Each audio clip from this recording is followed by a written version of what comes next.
This is going to be such a good episode. It's so thorough. I can't wait to edit this. This is going to be the one that puts us over the top. Okay. This is the one that makes Australia.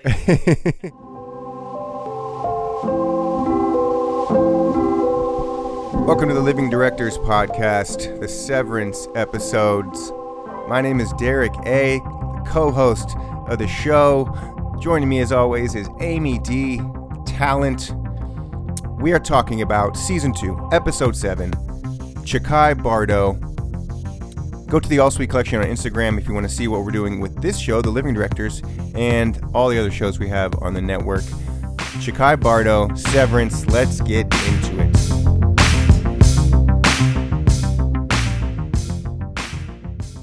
Here's what I realized too, watching it and reporting on it in real time, like my feed on TikTok was just like nonstop people's theories on Severance, and I was sort of like, and I stopped giving it to me after we stopped the rapid pace. So we're like regurgitating other people's opinions? Yeah, and it was helpful in one of the senses, but it was also just like, oh man, I've gotten a chance to let it breathe. I watched the first 2 episodes in the middle of March, or episodes 8 and 9, and then like watched them again before I watched the finale, and it was like, oh, this has really taken on a life of its own in my mind. It just shows how deep and layered and well done the show is. Not just written, of course. Written, that's where it starts on the page, but every single morsel of the show up until the final cut, it's just so well done. The kind of bigger, maybe even kind of political thought that I got from that as I'm watching it and as I really understand it, and how good it feels to understand something that's complex. This show's like an accomplishment if you get it. Yeah. But then it's like this is like good television, good film is important for society in a way, because this is like pop culture stuff that gets out to the masses. Because it's like it's a litmus test for like intelligence, and like we need that in society right now. I think big time and like people don't know how to address it regarding like the masses or half the country. So like getting something like this is just like, man, I want to sit certain people down and like have them watch this and explain it to them so they understand. It's so enlightening. It expands your mind quite literally. Well, it's, we talked about this a couple weeks ago, I think, or a couple pods ago. Yeah, probably like a month ago. 2 where it's like it was the one where we were talking about you perhaps thinking about moving to Ireland and all the different stuff. You were just like, down in the truly having a natural and like perfect response to what's going on in the world. And it's like, I think you were having a very real reaction. I think it's actually, you're right. Like, this is the time for people, if anger is what motivates you, then this is the time to be angry, because it's the time to be motivated.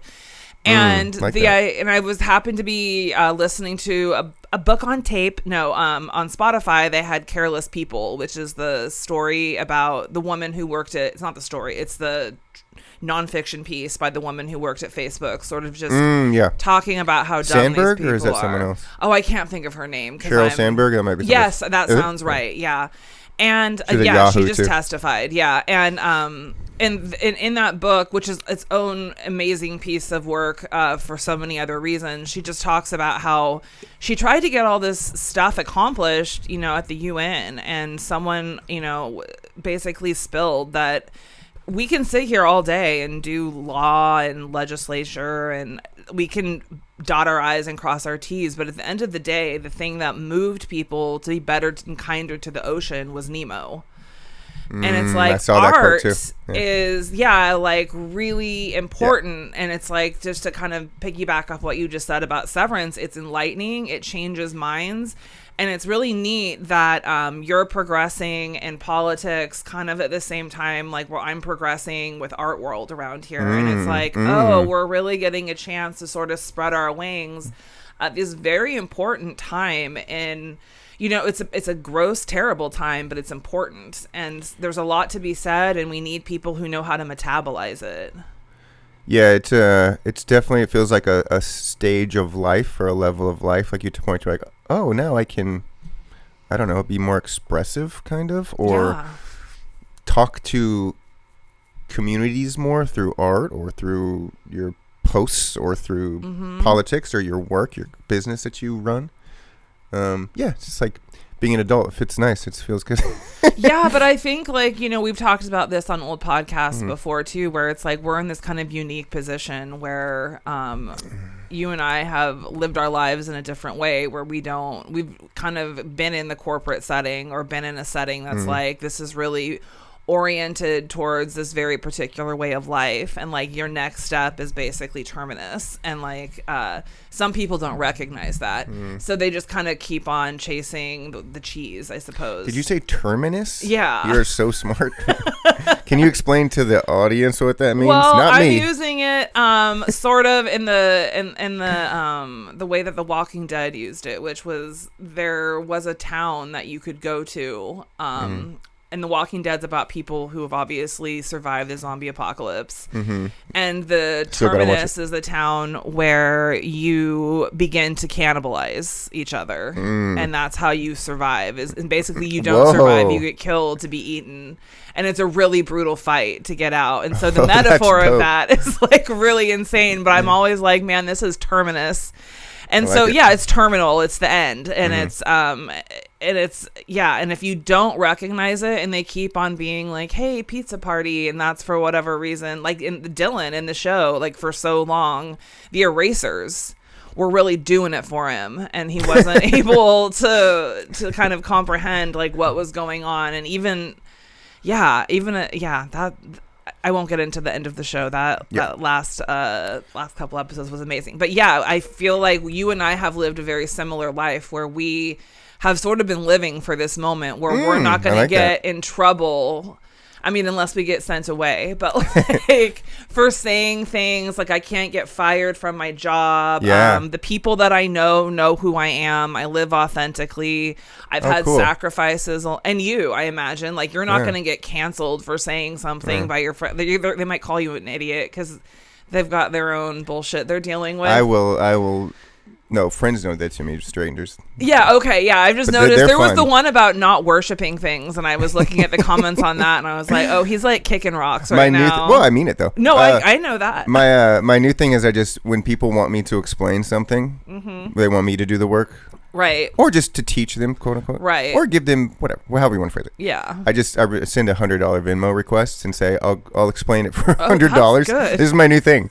I think people need to start doing this more to kind of put in people's heads. It's like I'm not here to explain the world to you, dude. Like, sorry, you don't understand this. Like, that's unfortunate, but I don't know. It's just like it's a social crossroads route where it's like I don't want to spend all my time going into thorough explanations of certain things, and they're needed. I think that's also really important because there's something to be said for working for what you know. And so they say like if you're going to give something away for free, people won't value it as much. Yeah. And so if you at least I'm charging for talk time now. You want to talk to your stranger? You have to pay me. Yeah, and because otherwise, if you don't have to pay me, you're going to shit on what I'm saying, and I may as well not even be saying it. But if you actually want to know it, you can do the work and do it yourself and spend all the hours, or like the idea is pay me. But I think that's great. Well, that's also part of adulthood for me is I wasn't really raised by capitalists. We never talked about entrepreneurship, really making money ever. Same. So it's taken me this long into my 40s to be like, oh,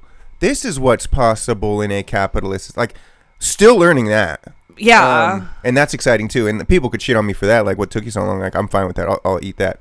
And that's just life. Like, it's interesting you say that though, because my parents were both like teachers and in like the medical profession, and that they got paid great, but it was like there's no entrepreneurial, and the idea that you would get paid by a private person to help them with something is like inconceivable. And so even now my mom's like, well, why don't you just go like help them? And it's like, well, I could, but I've done this for 10 years.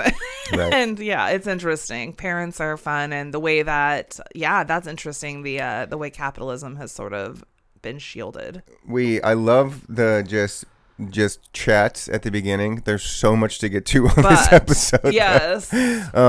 You brought up, what was the Latin word you used about finite something? We were just talking about? Terminus. Sorry. Yes. Appropriate that you say that. Have you read The Death of Ivan Illich? Just excerpts. I need to read the whole thing. Okay, I happened to take a class on death and dying at Chico State when I was a senior in high school. Oh, nice. And we had to read that book, and okay. And it's a fascinating read about a guy who just he's kind of like a superficial dude with his family, and then all of a sudden, like he's like hanging curtains or something, and falls and hurts himself, and basically starts like dying on his couch like for weeks at a time, and his family is just sort of like not under. It's just sort of this. I imagine at the time it was probably revolutionary, the change of consciousness of like what he is going through versus his family, and how they're interpreting what's going on with him as just being a little bit hurt, and he's like going through like facing his own mortality. It's interesting. Right. Yeah, I read the wiki. You explained it very well. It's what. That's okay, but the reason I say that is because it took me like the third time of watching the episode for me to realize that was the name of the essay that she was talking about in the blood draw. Yeah.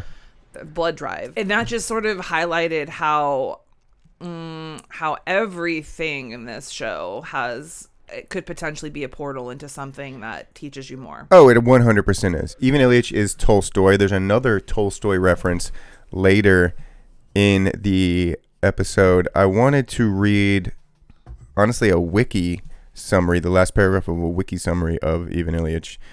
I think you described the first part of what wiki said. Sure. So here it says, in the final days of his life, Ivan makes a clear split between an artificial life, such as his own, which masks the true meaning of life and makes one fear death, and an authentic life, such as Gerasim's, which is like some street kid that he met or something like that. Okay, yeah. Gave him insight into like a different type of life.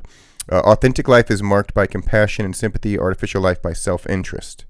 Then some force, quote unquote, strikes Ivan in the chest and side, and he is brought into the presence of a bright light. His hand falls into his son's head, and Ivan pities his son. He no longer hates his daughter or wife, but rather feels pity for them and hopes his death will release them.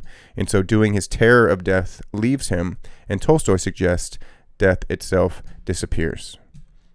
Nice summary. It's so funny, so coincidental that on my way walking to get coffee like 30 minutes ago, I just finished doing the notes for the show, and the feeling I had like just of being totally prepared and comfortable. I was like, dude, fear is just from like unpreparedness. Mm-hmm. So there's like some kind of circle that I want to connect between fear, death, and unpreparedness. I think there's something there. Mm-hmm. And then preparedness is progress. It's like ecstasy almost. It's like comfort. It's like when you prepare for something. So that felt like a profound thought. And then then I read this like 10 minutes later. I was like, oh, okay. Yeah. This aligns with what I was just thinking. Yeah. It's really interesting when you contemplate, I don't know, not that I like contemplate death, and not in like a goth way, but like the more I started to understand like, you know, the nature of energy and just sort of consciousness and how all that kind of stuff, right? I'm not excited about the pain involved in dying, but I definitely don't fear it in this way that it's like, oh, you go to heaven or you go to hell. Or I'm the opposite. I don't fear the pain. I fear the mental terror. Oh, interesting. That's the Here's what I will say. 7. Were you around when you can cut this out if you want, when your dad passed? Yeah, what do you mean, like with him? Yeah, or not like, the moment. Not in the moment, but like in the week. The last year. Yeah. Oh, was I say with him for almost, maybe it wasn't. No, it wasn't a year. But yeah. A long time. Well, in the last week, because my dad was in a hospice, and it's like so crazy that the body, it's almost like giving birth. It just knows what to do to shut down, and it's like it's just like an intelligence all of its own takes over. It provided me sort of a validation of this idea that it doesn't need to be feared. Right. Like the same way that we come in and like we're babies and we know nothing and all of a sudden we know everything. Like it's just a process, but it's in reverse. And I guess it just made me sort of feel like, do you have like religious trauma fear about where no. You go? Okay. Yeah. I'm wondering what 0. You fear about the death itself, the afterlife. Never existing again. Oh, you don't like that. Yeah. And that is ego, technically. Like, I should exist. Like, that's me wild. Not existing is too scary. Yeah. And but I'm like, you will exist. in a way, like in the way like the day. Okay. Well, okay, so I can't think of the name of the movie. Coco, I think it was. It was like a Pixar movie about Day of the Dead. Mm-hmm. And it's like, as long as someone is thinking of you, and it's like your physical body is a representation of you for sure. And your consciousness definitely like adds to. But like everything you've ever done, gotten someone to question something, offered to help someone with something for $100, all of those times that you provided insight in your very particular way, even your online presence, like that's going to continue to affect people. That's nice, but that's still not your, or I'm sorry, I have a habit of saying you instead of I. That's all good. Mind isn't in existence anymore. And you're right, the physical body is kind of arbitrary. It's the consciousness, it's the mind that I'm afraid of. But what if it's like your okay, and this is going to get really trippy, but it's like your mind doesn't belong to, it belongs to you through the ego of like you are Derek Ahlswede and like you were born and you're this old and stuff. But like there's the collective consciousness, which is like there's the things that like we, I'm not sure if I've talked about it before, but I watched like a nature show where these lizards are born just knowing to run for their fucking lives as soon as they wake up.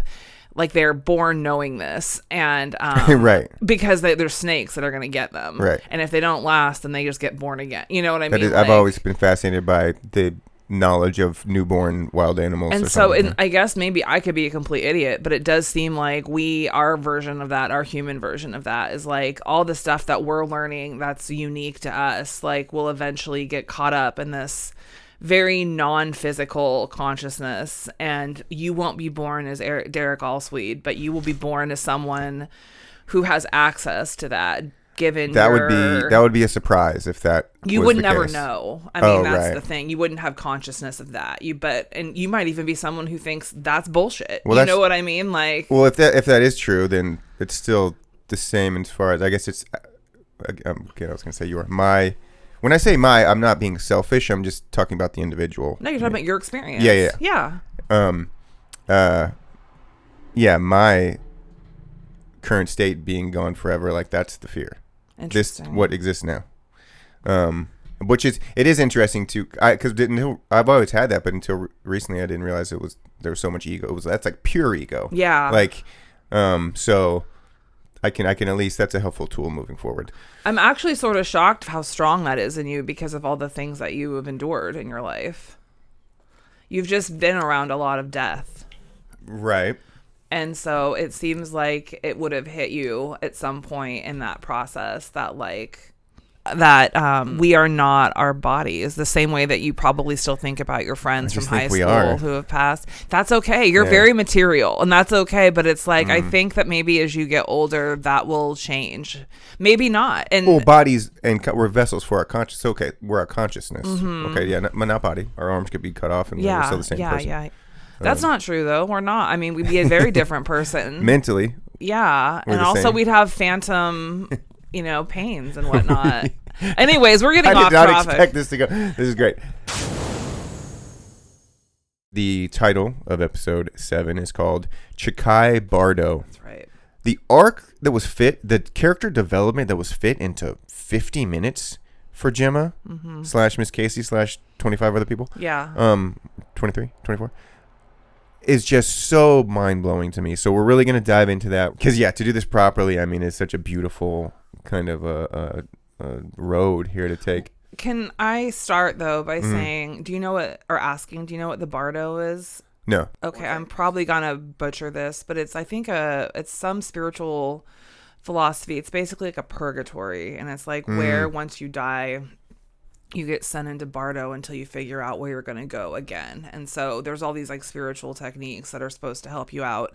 But then I also think of like what chi or kai is. And I think those are both words that are used often for energy. Nice. And so I think it's about an energetic in between. And so I think also when we think about that card, it's like someone holding a place where it's like you're not really the innie or the outie, but you're both, so you're kind of there's a purgatory-ish theme here that they're all in, right? And then there's the little religious reference with Chris Walken's character. Yes. Let me skip ahead on that note. In the Christmas room, Gemma's with Dr. Mauer. We're gonna get in the whole Dr. Mauer arc, like one of the creepiest characters in TV history. she's signing her thank you notes left-handed, hating it. And the present that she's thanking the people for is where's the name of it? Is an electric grouter. So I looked up what a grouter was, and it fills spaces between like tile. Yes. Space filler. Yeah. Purgatory. Yeah. Malware corrects her, even though, or he says, oh, actually, honey, it was a degrouter. Right. Taking away the space. Creating space. Yeah. Whoa. Every little detail, very important. Yeah. Let's go back into the beginning of the episode here. Sure. So, okay, we're going to start. First scene. Gemma, we're behind her. She's walking on campus through a crowd. I wrote down walking with purpose. There's so much to talk about with what she knows, what her intention is. We learn all about their marriage too, this arc of like when it's so great to when it falls apart, all the way until the police coming up through the driveway with the lights, and Mark finds out that she's passed away, even though she hasn't. That's such a fascinating thing that we're going to explore in this pod episode. I'm going to support this opinion here, but I'm just going to lay it out up front. She's walking with a purpose. The way it's like she's intentionally finding Mark. Like Mark is a Mark.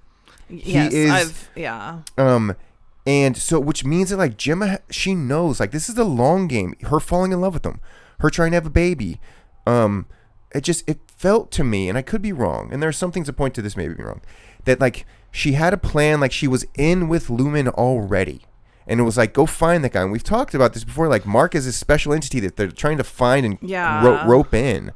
She's also really into like the psychology of it all, and so it leads me to believe that whatever she is interested in, it has a lot to do.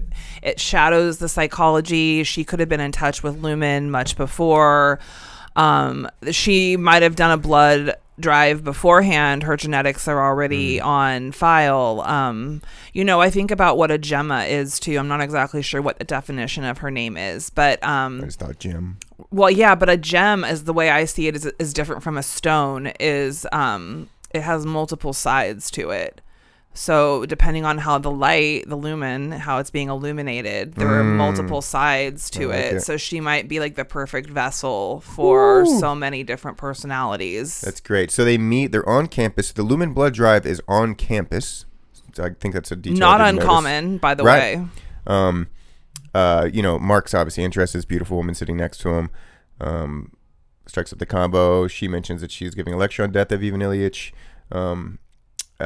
Mark says he's reading an essay, All Quiet on the Western Blunt, the effect of drugs in World War I. Super funny. Also very interesting because the way that drugs were used in the earlier wars, probably still to this day, were to determine mind-altering effects so that people could endure more trauma. And the Civil War and World War II also have kind of, with some like dates with the owners of Lumen kind of popped up. So there's a big war thing, which makes me think like this is kind of a common theory on Reddit, like that this society, this Lumen, is kind of an effect of wars, maybe an alternate reality. Well, if you go into like internet lore of like, say, what the Illuminati is, and not like the pop culture part, not like the Beyonce piece, but like, say, go deeper, and it's the people who perpetrate the wars to keep the economy going in certain ways, and also perhaps to do really important research on the human condition, on the human mind, and also how to, and what they would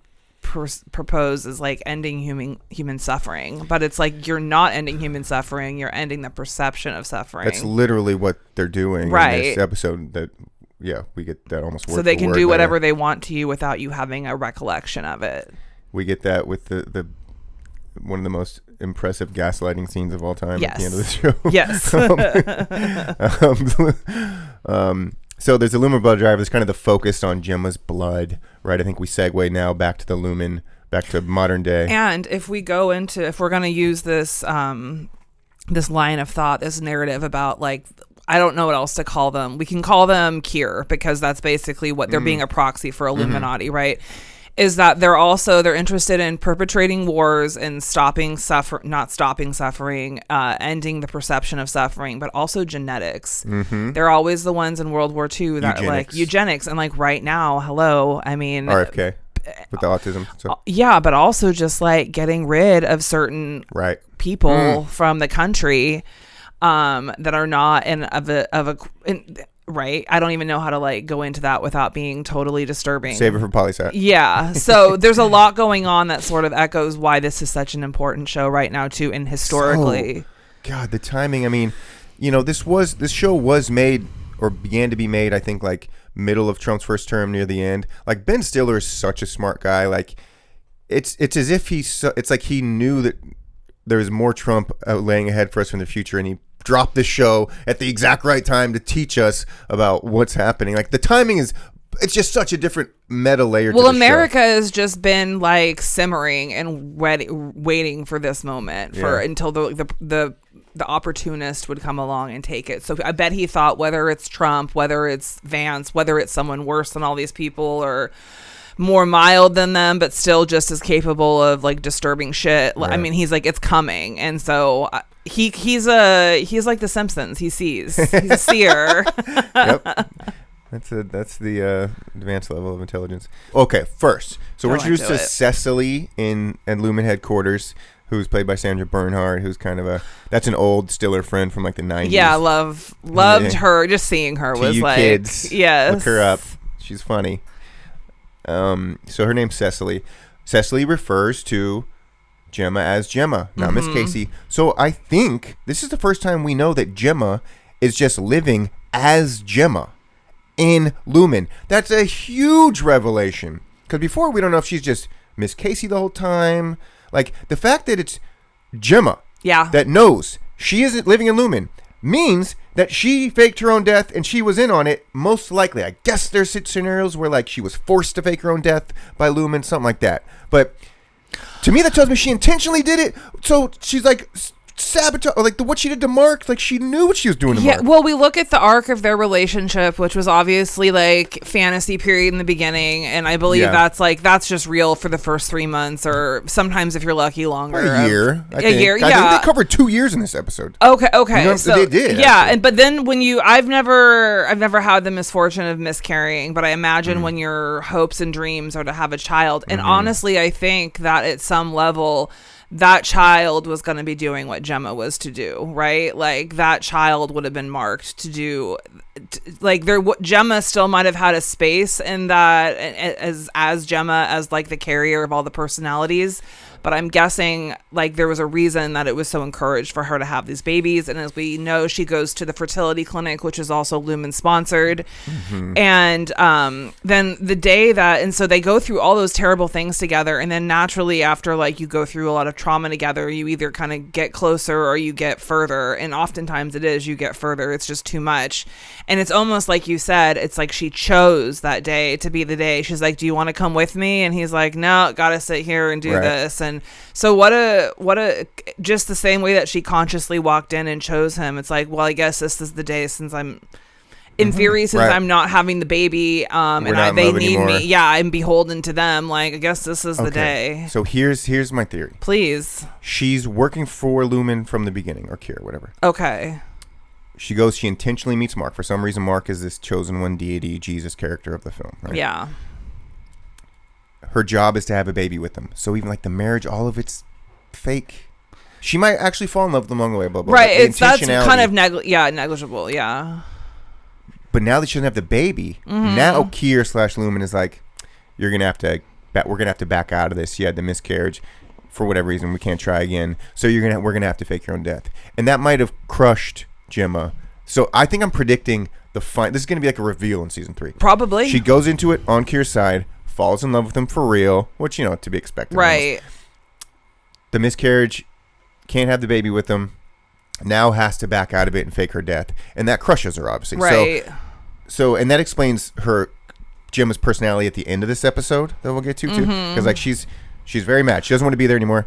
Yeah. So I think she was all in with Kier from the beginning, and then the miscarriage caused her to have to back out of the marriage. Yeah. And it really traumatized her, obviously, as it would to anybody. Now I'm thinking too, though, like, okay, so we have 4 people working on the Cold Harbor floor, right? Or the room. Okay. And it's like, okay, 4 people, you can psychologically test, manipulate, predict. That's pretty easy. And we know one of them is Helly, and we know one of them is Mark, and we know one of them is I can't think of it. Dylan and Irving? I'm sorry? You're talking about Dylan and Irving? Irving, yes. So the other one's Irving, who's we know who has knowledge of the Black Hall. So we know that they know Irving, right? Like, we know that he's been there before somehow. And then Dylan even is like, he's kind of the only one who might be a little bit unpredictable, but they have basically figured out like who he's very how to control him. Yeah, he's very adherent in the system, and they might have even been able to predict, much like Ben Stiller, saw stuff. They were able to predict, oh, he's not going to be adherent here, and so it's like even the things that seem chaotic, like the first time the Chikhai Bardo was performed, and they were all out in their own respective homes. It's like that could have even been sort of planned, and it seems like chaos, but ultimately, like, Mark had to realize that Gemma was there and that he knew Miss Casey through another way, because now he's bought in a whole different way. Like, it changed the stakes for him in this, and it's like you look at his sister, who has obviously been talking with Patricia Arquette's character at the very end, and you just see Devin, like, oh, there's a lot more going on than meets the eye. Like, we've been seeing the most superficial aspects of all of these relationships and groupings, but honestly, we're gonna get to the Devin and Harmony Cobell situation. Absolutely. You're talking about the Chikhai Bardo being sent to these people. Gemma receives it in the mail when she's looking at it, when they kind of at the fight at the end. Okay, there's that. She's like, what is this? And Mark gets mad, like, what the hell is this? Like, he has a sense about this. He doesn't like it, and she's like, yeah, but they're being mailed that, right. And then also when Dylan comes across it, and they realize, or when it first happens to Dylan, they use it as an actual tactic to get in control or get in touch with Dylan outside of the office. That's when Dylan realizes what's possible. But it's like, who is even to say that was an accident? Like, that was all intentional. Yeah, that was all intentional. Right. And so if you go, oh, that's intentional, Dylan's supposed to now, like, because they work Dylan like he's a rat in a maze the entire time, whether it's like the carrot of his wife or like, so when I don't quite understand the ending using that logic where he quits because he can't see his wife anymore, but they won't, his Audi won't let him quit. But it's like everything that seems sort of random or an act that could have been like extemporaneously unthought out, perhaps was not. I mean, it all seems like it could have been planted in someone's mind, 100%. Like, so that the behavior will happen 5 steps later. 100%. Yeah. And it's just, but it does seem that the Chikhai Bardo cards are like the entry level fish hook, like roping them in for some reason. It does something mentally to people. I don't know, gets them engaged in it or interested or whatever. It does seem like the first piece of bait that's sent out by Lumen. Well, you know why it's good bait is because it's baiting people who would have interest in that. So as we noticed is that she thought it was very cool. Like, oh, don't worry, this is just, but like Mark was like, that's really fucking weird. And so it's like why smart people join cults or whatever. It's like it starts speaking to them in this way that's like, oh, on this next level, and you just don't get it. And Gemma was recruited with this bait just as much as the other 4 characters were. Yeah. And who knows how they got everyone else. These scenes, so, at the beginning of their beautiful relationship, and I'm still in awe by how they're able to fit so much into one episode. I'm just like, masterful. Each scene's so profound. They're so beautifully shot. These are like the flashback scenes. The director of this episode is Jessica Lee Gagne. She was a cinematographer on the show. This was the first thing she's ever directed. Can I put all my money into Jessica Lee Gagne? Like, I'm buying all the stock. Yeah. Oh my God, what a talent. And even like the kind of like the rapid montage stuff too. It's like, what? This is so beautifully done.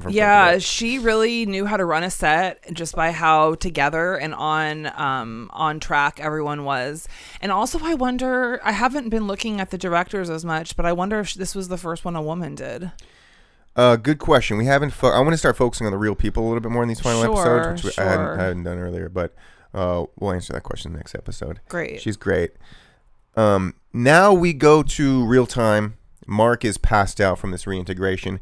These are kind of the tougher scenes to have to watch. They're all necessary. They're not as kind of enjoyable and fun to watch. They're just it's just anxiety shit, but it's necessary. He's reintegrating, still passed out. Devin is, I wrote down discovering and defending. So she's kind of learning about what's going on with Asai is her first name, the reintegration doctor. Oh, okay. I think Asai. And then so Asai tells Devin that Gemma's alive. This is the first time Devin is. I'm sorry. This is sort of off track, but I'm just wondering now, like, so the reason Mark went to go work at Lumen is because he was so traumatized and he was drinking so heavily as a byproduct of his trauma that he could not bear go work anyplace else because he wanted to be severed. And it's like, what a mark, because the reason that he felt that way was caused by Lumen. And so it's like they lured her in with the Chikhai Bardo, let's say, and then they lured him in with the death of her, you know, or like the untimely loss of her, and like provided a circumstance with which he would not be able to go on with his regular life. Such manipulation. And on a brilliant, on a higher massive level scheme. So we have Asai and Devin. They end up,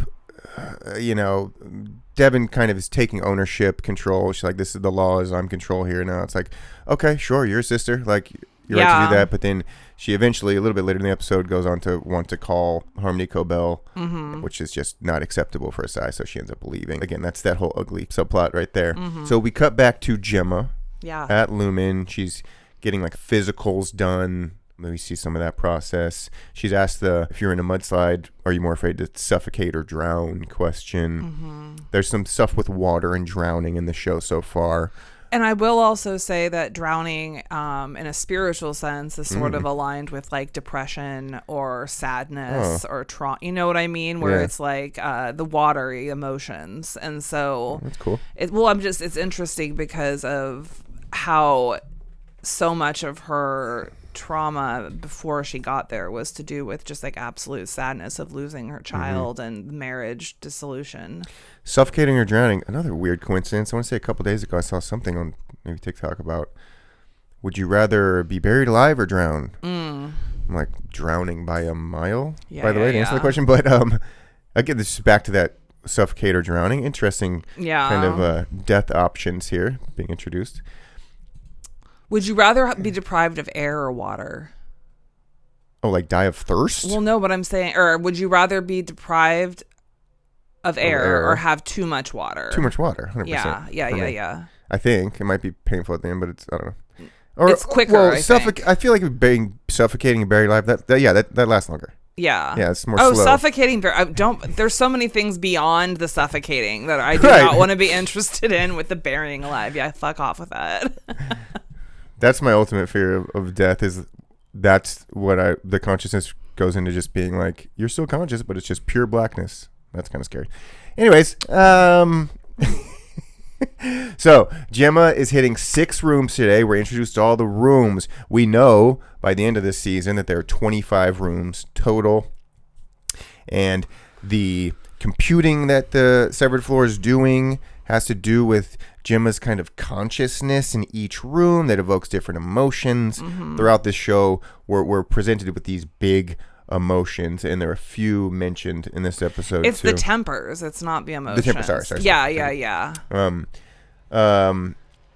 Which, if you can eradicate a temper, you can eradicate a person's. She said, what better. Makes you feel, or like what makes you a human being. It's like that's the building blocks of the mind, is basically what. And maybe that's says. Like the benevolent justification of this large, autocratic corporate entity, is like, we're actually getting rid of trauma for you guys. We're doing something good. Like, the process might seem ugly or unethical, but our end goal is actually really good for society. But this is where they're slippery motherfuckers, because they are not getting rid of trauma. They are getting rid of your perception of trauma.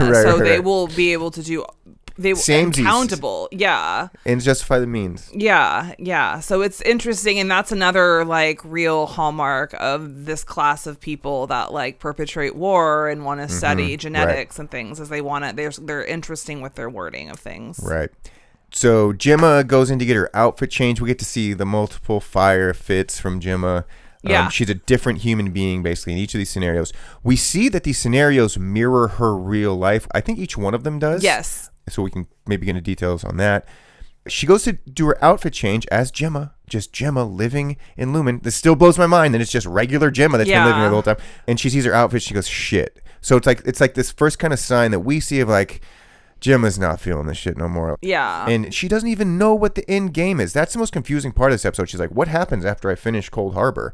Like, she doesn't know. Right. That kind of threw me for a loop. Like, if you're in on all this, like, wait a second, you don't know what the end result is of all this? That's really strange.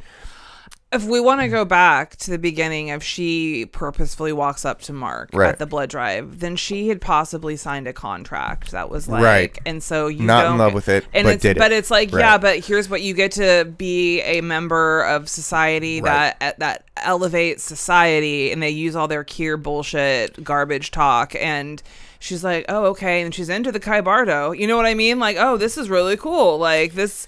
And this is what we're all facing in like 2033 when Trumplandia is taken over for this entire time. Hopefully we're all gonna have to sign a contract to be with them. Yes, right. Or they just consider your if you're white and have a birth certificate, you're already with them. It's like, it's fucking wild. But so there's a lot of and there's a lot of contracts that work that way, like with the music industry and like being signed as an agent. Well done. Good time. Yeah. Some of the names of the rooms, okay? We got Allentown, we got Cairns, Drainsville, Sienna, Loveland, Tumwater. Tumwater was my favorite, yeah. Wellington, which is the dentist that she goes into. Rhodes, Cold Harbor. This is just when she's walking down the hall. We can see the names. More rooms are mentioned later in the episode. Did you see what I sent you about Cold Harbor?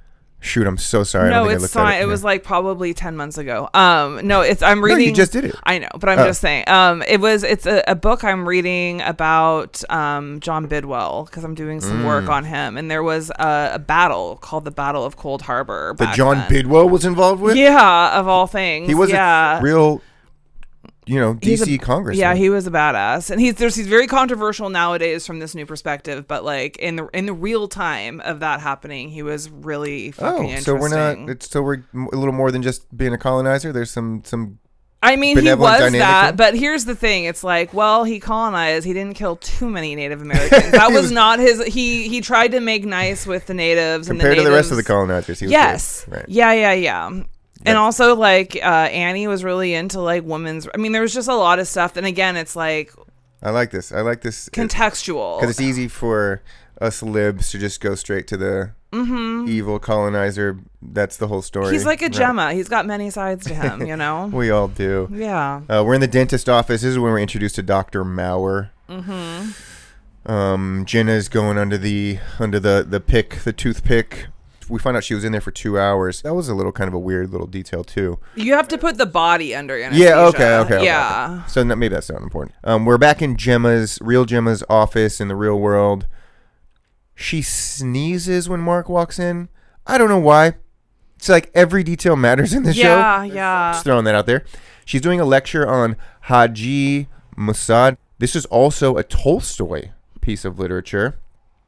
And it has to do with this person who has who develops an uneasy alliance with their enemy. So someone who switches sides, someone who's fighting something, and then eventually is like, okay, fine, I'm just going to join their side.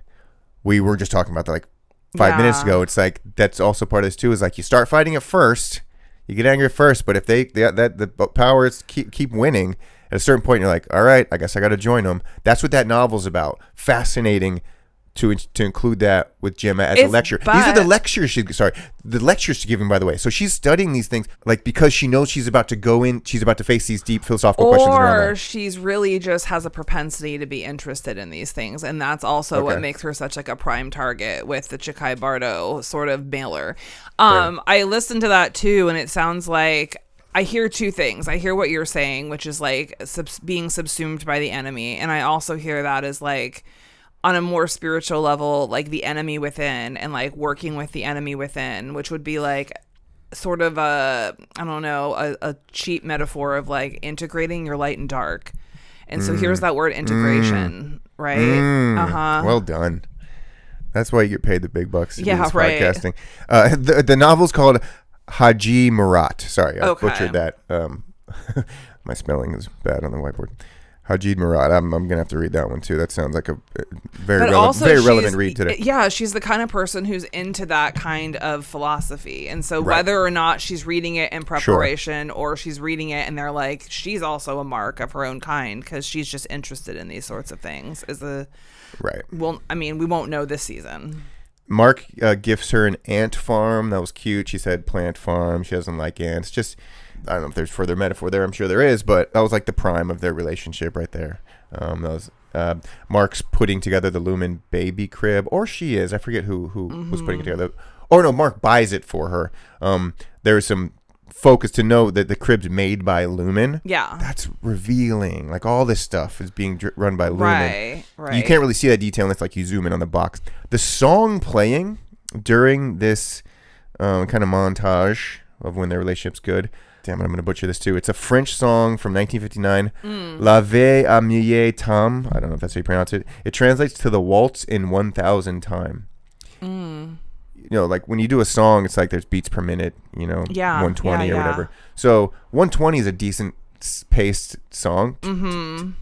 1,000 just like rapid time moving. So that's what's literally happening in the filmmaking of the episode. So that was a cool thing. Get to the convo with the four of them, Rickon and Devin and Mark and Gemma. She's not drinking wine. We get the Prego reveal just between Gemma and Devin. They're talking about Rickon being this great climber, like he's on this cliff. I think they're at Mount Everest. Or no, they weren't at Mount Everest, but Gemma gives the Mount Everest reference. It's called Chomolungma, Chomolungma. That's what the Tibetans call Mount Everest. Okay. That translates to Mother Goddess of the Earth.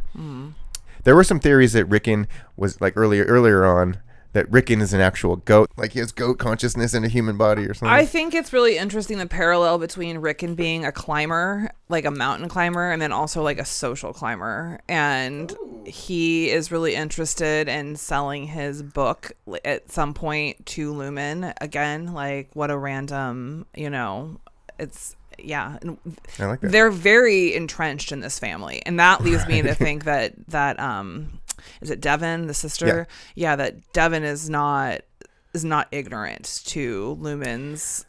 Maybe she didn't know about Harmony Cobell or like the baby nanny. Maybe because it's like who knows what, right? But somehow, some way, like Lumen has their little like talons in all of them. Yeah, to me, Devin is almost the most mysterious character in a way. I can see that for sure. Who knows what? I love that. So Gemma's pregnant. There's like a close-up of her eyes, or a few close-up of Gemma's eyes in this episode that are gorgeous. Her eyes become dark, and it segues to like this kind of fiery thing. So there's another kind of hellish image, and that's when we see her in the bathroom having the miscarriage. Can we just take a minute just on a very like cinematic level, like what a incredible scene that was, and how tasteful but like disturbing. It was just so well done, and it truly does not surprise me, not that a man couldn't have done it, but it doesn't surprise me that a woman did that scene, because it's so personal to an experience of a woman. And let me plug Talking Black Art, which is a podcast I do with Corey Hunt, where we only cover films with black directors or music with black musicians or whatever, literature with black authors. And same vibe. We just watched Who Cloned Tyrone. It's like some of these scenes, it reminds me so much of what you just said in this scene, like that only someone with direct experience and knowledge can translate this in the right way, and like just such beautiful filmmaking. I highly recommend that movie, Who Cloned Tyrone. It's a masterpiece. Okay. Check out Talking Black Art on Apple and YouTube. Okay. Mark severs back to being with Miss Casey. We travel through these like computer wires, and they come up to where we're back to the doppelgangers that we got back in that snowy outdoor episode. I think there's four people that kind of look like the four on the severed floor that are monitoring 24/7 these computers that are watching our main four characters. Interesting. And then we also see Drummond and Maurer, I think, in that same kind of capacity where it's just the constant monitoring. I mean, there are literal X-rays that they're looking at in real time if they want to. Yeah, and it just goes to show that everything is an experiment. Everything is supposed to yield results or have data and move the agenda forward. Okay, so now we're starting to get introduced to the creepiness of Maurer. We're hitting kind of into the second half of the episode. We have to be indulged with this character who they find out how a way for him to be creepy on just several levels in like 25 minutes. Really well done. No, that again, actor, only a woman. The actor's brilliant, but only a woman can do this. Yeah, I wonder who did casting as well, because they nailed it. That's a good question. Yeah, we're kind of jumping back and forth here. There's a lot of intertwining where it's like, oh, we're going in from reality to Lumen to a combination of both, and we saw that a little bit already. It's truly masterful storytelling. It's truly like this episode, and I think this was the one that kind of got us stunted for a few weeks. We didn't even know what to do with it. You know what? Thank you for bringing that up. Yeah. Because when I first watched this episode, to be fair, sometimes I might have a few beers before I start, and then I kind of, I get distracted. Like I'm watching, but and it's sort of and it's slow. So overwhelming. It's overwhelming, but it's slow. Like there's it gives you the full kitchen sink, is what I would say. Go ahead. No, one of my thoughts in watching it today and taking notes was like, whoever got all of this on first watch is certified genius, because there's so much being thrown at us, whether it's the new characters. Who are they? What do they do? All these names of rooms. Like, what is this? Like, it's just so much being of the past. So what does this mean? Blah, blah, blah. Like, so that again, it feels like an accomplishment to actually soak this whole episode in and understand it all. Yeah, and just the fact that it was really presented in a slow and methodical way, but again, like every Easter egg, every piece of symbolism, every portal into a new understanding was just so perfectly placed. And so at first it kind of seems like I just don't understand it, right? Like, right. And then it's like upon the next watch you get a little more, and that's like a great piece of music too. It's like, yeah. I like it, but I don't know what I think about it, right. Especially given that this has been sort of overall the season up until the very end has been sort of criticized for the pacing of it as well, which I think is like, if you have problems with the pacing of this episode, I don't think we've been paying attention the way that we should have been. The pacing is going to be perfect for the season. The pacing is exactly what it needs to be. And so I think that was the greatest lesson of this, is like, oh, you thought that episode was slow, then you're just not tuned in. Me being me, or right. Whoever. Yeah. I can't wait to do the episode next week, because I think that was the most heavily criticized for, like, not much happened this episode. What? So to go back in on episode 8, yeah, that's going to be fun. There's a scene we cut to real life with Mark and Gemma, and Mark says, I hate writing thank you notes. There's something that comes up. Yes. So we directly see how, this happened in her real life. Mm-hmm. Does Lumen know that? Like, is Lumen, like, wiring these people's houses and stuff? Maybe our phones listen to everything we're doing. Like, why not? Very right. Easy, maybe. So that's dropped. We see that they're going through their final step for adoption. Interesting that when we get back to that, like, is Gemma in on it with Kier or not, or was she supposed to be? Maybe she wasn't, like, supposed to go in for adoption. She, like, defied him, like, no, I want a child with this man, even though. But even the adoption, unless I'm wrong, was that was Lumen too? Oh shit. Okay. Yeah. Okay. Like, Lumen was just like wherever. And the thing that's so, like, weird about it though too is it's like, if you think about the ubiquity of certain corporations, whether it's, I can't think of the one that's with the military. Yeah. You know what I mean? Yeah. Halliburton, or it's like Walmart or right. Amazon, whatever the case may be. It's like, oh, you're just used to seeing these places everywhere. Right. You're not realizing that right. There is a possibility that they're creating a very personalized narrative about you. You know what I mean? So, like, your buying habits. Like, I remember years ago, this was like 2013. It came out at Target that one of the girls that was using her Target, like, rewards card or whatever, got something in the mail about, like, how she's going to be basically, congratulations on your pregnancy. And it's alluding to the fact that they knew she was pregnant before the girl even did, because they knew about what she was buying and, like, they just knew the rhythms of, like, a new pregnant body. And our phone's listening to us 24/7. Right. And then your TV might be connected, and I mean, the whole thing is just such a, it's so ubiquitous that at this point I'm sort of like, take what you need to take. But it's like, man, people really could come up with like a humdinger of my likes and dislikes, or luring me in. That's just happening. That's what social media is so powerful, or the companies themselves are worth so much. Yes, because they listen to everything we do. Yes, that's funny. We had this came up in the Talking Black Art podcast as well this week. I finally turned off my mics, but then Corey was like, "Yeah, you think you turned them off." Right. sounds right. He sounds like a very typical skeptic, which is like, and it's like, good. You should be. One of the best, most skeptical people. I forgot to mention that when Drummond and Maurer are talking a little earlier on, they're talking about Gemma, and Maurer's like, or Drummond's like, "You developed a fondness for her, haven't you?" She's like, "Oh," Maurer's like, "She's fond of me too." Just that typical, just like delusional fucking creep, that gaslighting creep to try to get some woman to be to actually be with them or like them too, or whatever. But I would say even beyond that, even creepier than that, is this idea that like he can literally develop her into being more fond of him. Like, but that happens with like rich people, for instance. Yes. You're developing maybe most likely a younger woman. Like, isn't it called grooming? Or I mean, like, but it doesn't have to be like a young woman. It could be any age. No, but I mean that's what I'm saying. It's like you're grooming a person to be in your presence, and rich people in general. I think capitalism was invented so creepy, ugly white guys could sleep with beautiful women. There's no other reason for it. Right. Sure. I'm convinced. Okay. I think before it was just like by force and murder. Right. Exactly. Yeah. They're like, now we can be gentlemen about Seriously. it. Yeah. I'm sticking with that take. We get a glimpse of the X-ray monitoring. Maurer is debriefing Gemma, so this is like a thing. Like they ask her, okay, how'd you feel when you left this room today? Because there's severing happen every time. So they kind of want to know what's kind of the after effect on your normal self after you experience these things when you're severed. That's a valid thing. Like something's in your DNA still, like your physical body experiences, your brain still experiences somehow. Maurer mentions some more names of rooms. We have Billings, Lucknow, Saint Pierre, and Zurich.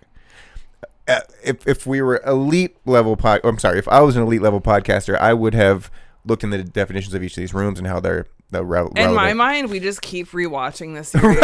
right. Like going deeper. But like 2029, we redo this. Despair, fervor, gaiety. Those aren't tempers though. No, those are the Oh yeah, there's like 8 or 10 other things. There's not virtues. God, I went into this with there's a different word for it though. We'll remember at some point. This is when the gaslighting of all gaslighting takes place. Mark will benefit from the world you're siring. Yes. Kier will take away all his pain, will take away your pain, blah, blah. But that directly speaks to what we were talking about earlier, and the motive, the quote unquote benevolent motive of these all-encompassing entities. Oh yeah, so we cut back to real Mark, who's still passed out. Asai says that he's journeying, interesting word. It's like a stage of doing this. What's the word I can't think of? The reintegration. The Demona birthing retreat is brought up again, and we get to that big time in the finale. That's a place where outies become innies, they say in this, and that's a big part of the finale. This is when Devin wants to call Harmony Cobell. I wrote down innocent ? My vibe here is that, and this might be the minority take. She actually is totally innocent with her motives. You mentioned like how much does she know? We talked about her being the biggest mystery. I think I'm leaning to that she's totally pure and like doesn't know anything and is just trying to help her brother. And she doesn't know like when she wants to call. But how would she know how Cobell could help in this situation? And how would she know that Cobell would even be like on a neutral side? Don't they know a good amount about her now?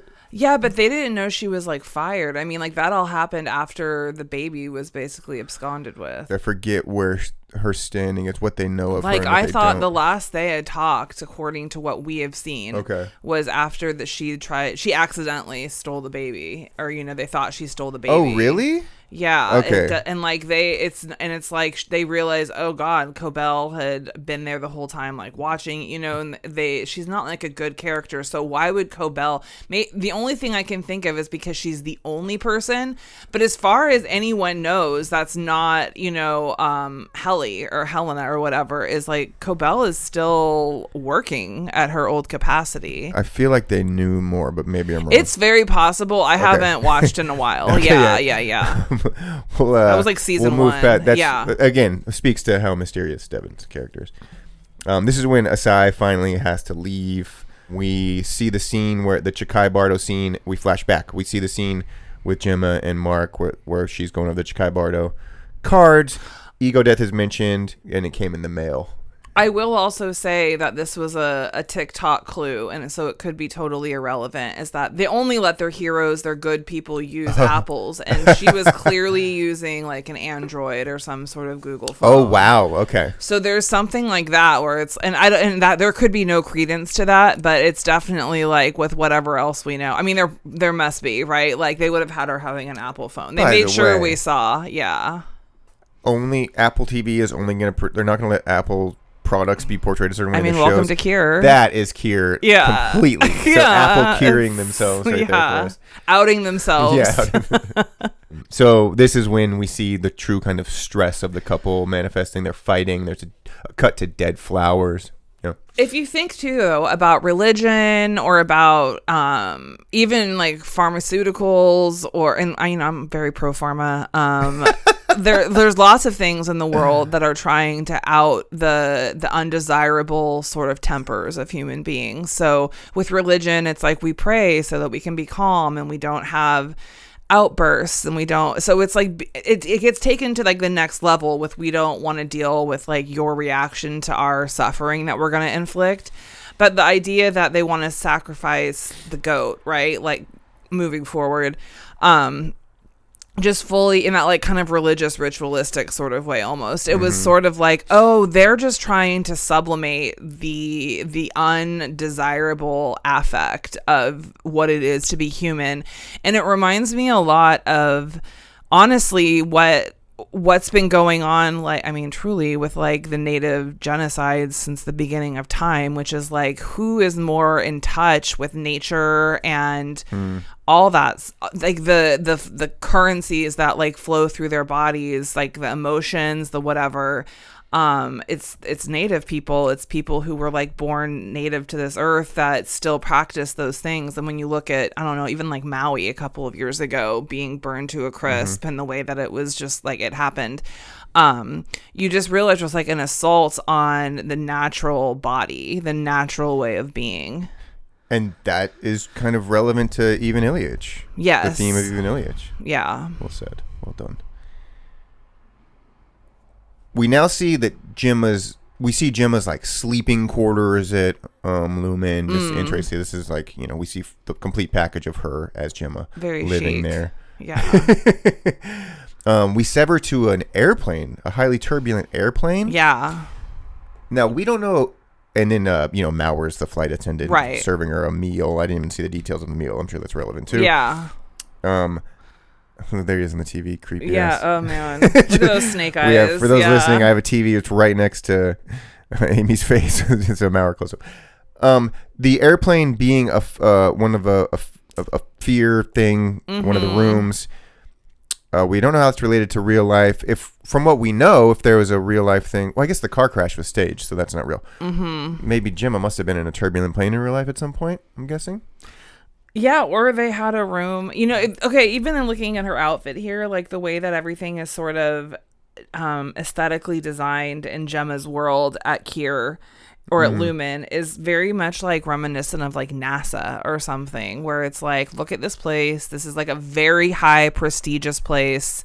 People should be so lucky to work here. It's very aerodynamic. And so, they could have a simulation room where she's being simulated into all of these different things. You know what's funny? I thought Star Trek at one point with some of her fits. Sure, yeah.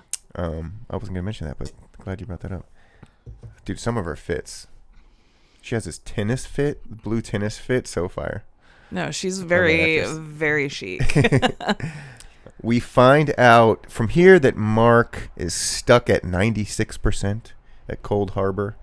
We also find out between one of the Drummond Maurer moments that Gemma is leaving when this is all done. They don't specifically say that they're going to kill her, but we know that, Mark Mauer's going to have to detach from her, never going to see her again. Right.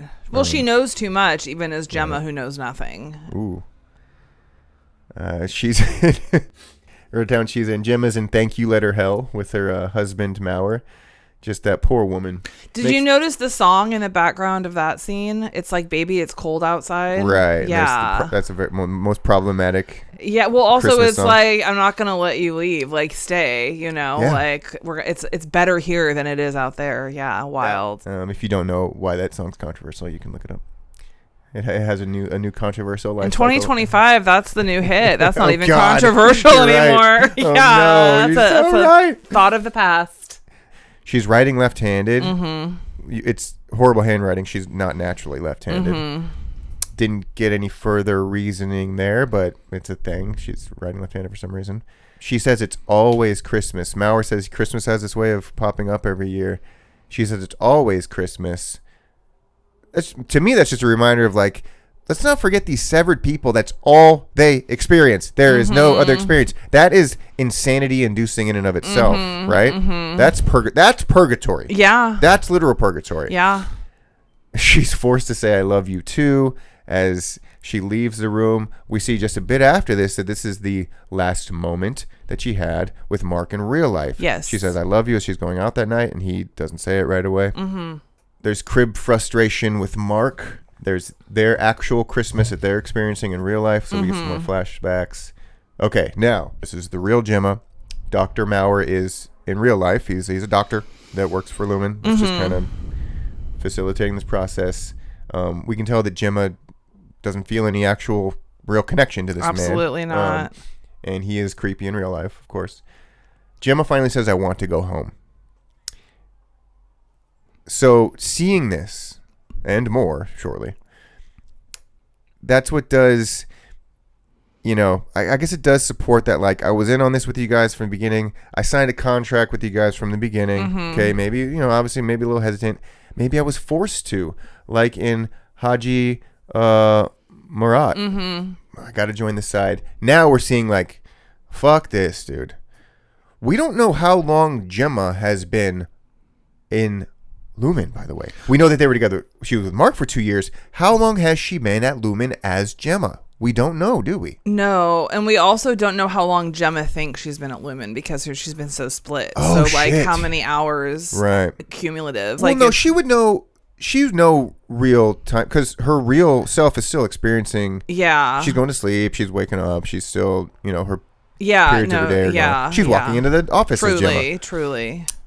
That brings up a good point, though. Like, will we ever know the true chronology of this show? Because once we get to the world of Severance, like, we have no idea what the true chronology is. Okay. This is one of the most infuriating scenes in recent memory where Maurer, real Dr. Maurer, lies about Mark to Gemma. Oh, right. This comes as zero surprise to anybody watching this. Like, we kind of know he's going to do this eventually. But again, the way they present it all in just the span of one episode is so freaking impressive. Yeah. Says that Mark has moved on, married someone, had a child. Gemma's like, nah, dog. Yeah. You're full of shit. I can fucking sense a fucking gaslighter when I see it. Yeah.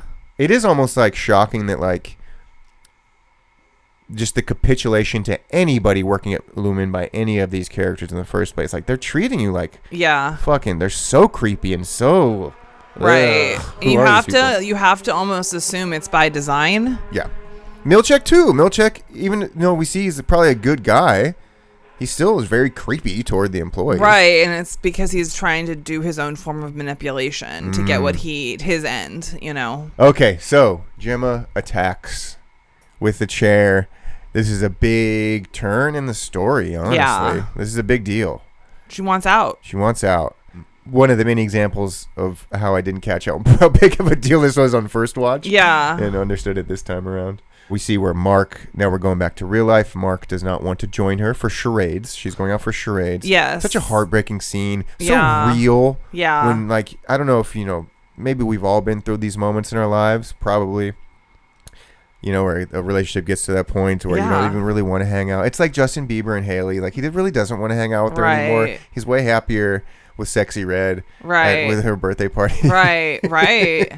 Well, I think even it's like, I'm just happier here by myself, like just occupying my own time and having, and when you don't have the foresight to know it's going to be the last time you see that person.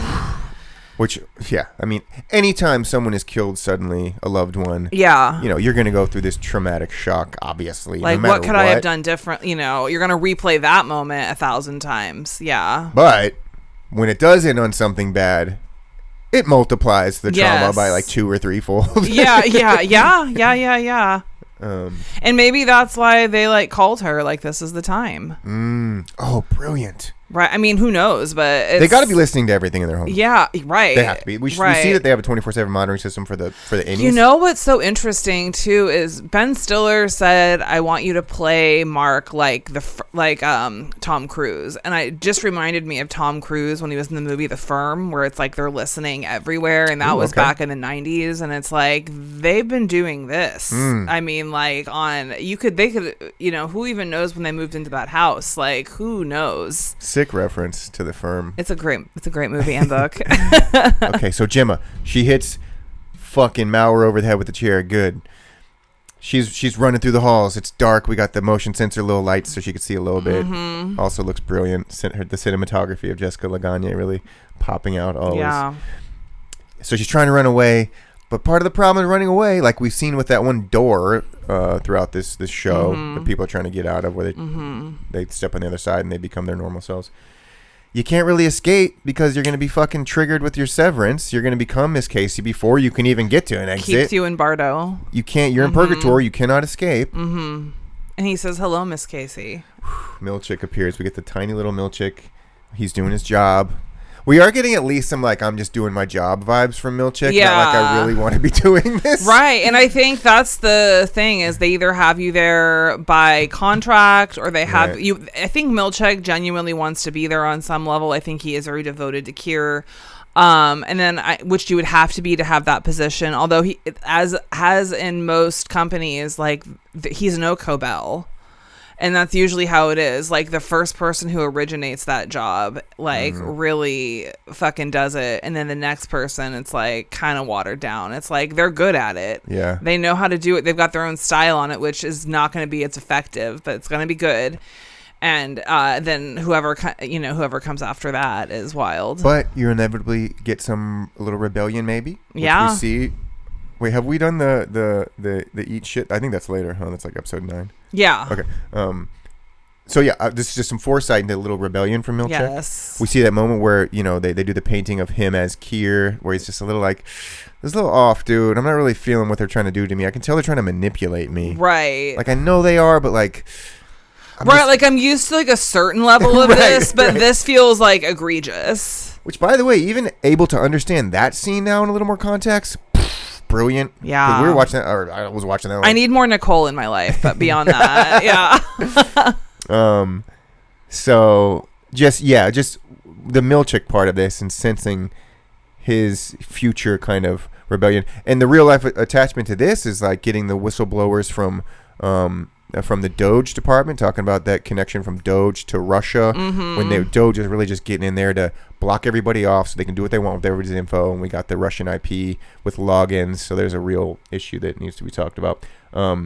That's for Saturday. Yes, but it's just the point of that is like even in like an administration like this or a regime like this, or in real life, or a Kier in this fictional world, just like you said, eventually there are going to be some kind of whistleblowers or some rebels that are working for you. Maybe that's kind of one of our most valuable hopes in this world. Is that well, honestly, they fucked themselves by getting rid of Cobell the way they did, and then that conversation with Helena in the parking lot, because Cobell would have been like a ride or die, and now they've sort of like turned her too far. And so now and that might explain why she's working with Mark S. And also who knew she was, I mean, we find this out later in the series. I think it's the next episode that she was the architect of this fucking technology. And I was like, damn. And she comes from this shit town and she's like huffing glue or whatever. And underappreciated. She literally has that conversation with Helen in the parking lot. Like, you're not appreciating me as much as you should be. No. And she's like, well, we're the corporation. We have the control here. You're actually overvaluing yourself a little bit too much. Yeah, like, you're blessed. Yeah, right. Thanks. So we are at the end of the episode, pretty much. Great episode by us. Way to go, us. The headlights in the driveway, just God, capturing, hopefully no one has experienced that moment in real life, but if you have, they capture it brilliantly. The confusion, the shock, the knowing exactly what's happening in real time without wanting to admit it, the denial. And then we're back in the Lumen floor, and we find out that Gemma just can't escape, really, I guess, in theory, unless something else can happen for her, unless someone helps her escape. She can't escape on her own because she's just going to be severed. Yeah. Cops are at Mark's door. We got Gemma crying inside Lumen, the real Gemma. She realizes, like, she's back to now. She gets severed back to herself, so she knows that she tried to escape. She's now severed back to being docile, and she cries. The only way they don't sever her is from that, the knowledge that she can't leave. Right. What a brilliant episode. And then Mark wakes up. We end on a shot of Gemma's eyes. Just, I think I'm almost like, I'm brought to tears by how good this show is. This episode is. Even right now, I think I literally cried a little bit today after this one ended. Just the ending on the eyes. The eyes are the window to the soul. It's like the most profound kind of close up you can put on a human being. It's just of their eyes. So that's it. That is Chikhai Bardo. I'm butchering the title. I don't know. Any closing thoughts? Anything you want to say to end out the pod? Or? There's so much I want to say, and I'm not even kidding when I say, like, in the off seasons we could just go back and revisit. But I think I am just really excited about the next time we record, because I know, right? The next 3 episodes are epic, and even though people would say the next one is slow, it's so.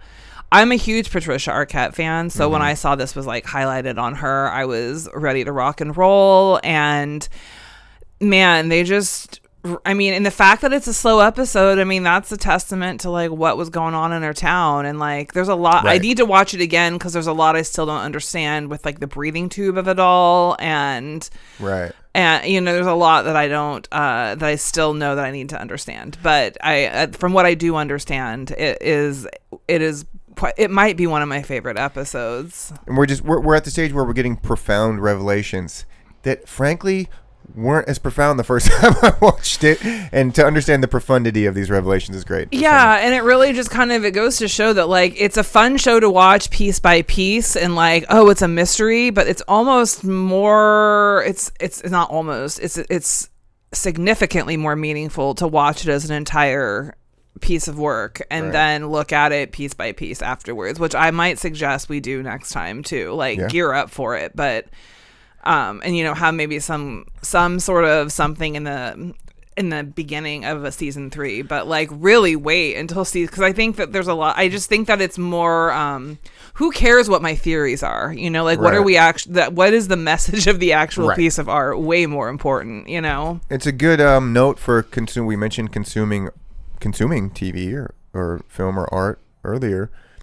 It's such a smart piece of advice, and that really good stuff takes some time to understand. There are theories that like the Oscars should actually be from 5 years ago every year instead of like there's something to that. So for anyone listening that loves to consume art, they probably agree or they understand this. For those that are maybe a little more intermediary, which we talked about, people that may not understand stuff like this, do you enjoy or appreciate? You know what I mean? Like, and you can do both, but I think to appreciate it, you have to have metabolized the entire series or as much as available as you can. And then, my final kind of takeaway and greater meta point is just us talking about the importance of consuming art, and those that aren't interested in that, whether they be stereotypically the farmer, the the blue collar person that just wants to go home and have their beer and watch SportsCenter. Like, that is stereotypically now the Trump voter. And like these people, they're not bad people. They just don't have certain interests that expand their intelligence and their mind. And it's like, it's hard not to sound like an asshole if you're saying like, you're not as smart as me. Well, it's interesting with talking about a farmer. I stupidly was like, I want to go on work on a farm when a dumb white girl, right? I'm 20. Stupid. Well, no, it wasn't stupid. It was stupid. It was ignorant to the idea of how much work it is. Oh, right. Okay, so I mean, that's what that's why it was stupid. Because I'm like, oh, this will be really, I was romanticizing it and like, oh, it's going to be great. Like truly 10 hours later, blisters all over my hands. Like probably didn't even work the full 10 hours, probably because it was for my friend's dad. And I'm just thinking, oh man, you don't have time to go home after 10 hours of being in it, away from a screen or away from you're exhausted. And the last beer thing hits so much harder and better after a day like that. Yes, and like, and then you have to get up at like 4 a.m. Yeah. So it's like in a world where like that was all we were really we still depend on food, but it's just such a different world now where it's almost a tale of two cities where it's like we still need that world to exist. And so I understand why those people, not those people in that kind of way, but like a subset of society would operate like that. And it would be more fun just to go and listen to the country music concert and like just go have some simple fun with your friends. And honestly, a lot of like farmers that I've come across are kind of like polymaths too. Like they're really fucking brilliant. They understand a lot of things, but they still don't spend a lot of time consuming art. Like they're theorizing about things, or they're like inventing things, or you know what I mean? They have a totally different way with which they interact with the world, but it's not necessarily societally progressive, right? That's not the end goal of like the watches they're tinkering with, or whatever. Dude, we just nailed the state of the country right now. Yeah, but need everyone. Right. It takes all kinds to make a world. Yeah. You're listening to the Living Directors Podcast, the Severance episodes. Apple's the big one. Go to Apple. Check us out there. YouTube, we're big internationally on Apple, so no big deal, guys. Okay. Find me at She's Amy D on Instagram, and that's just where you can find me. And for all podcast productions, go to the Ahlswede Collection on Instagram. That's AHLSWEDE Collection. Thank you for coming in, Amy, once again. Thank you, Derek. It was fun. Until next week. Unless we're severed.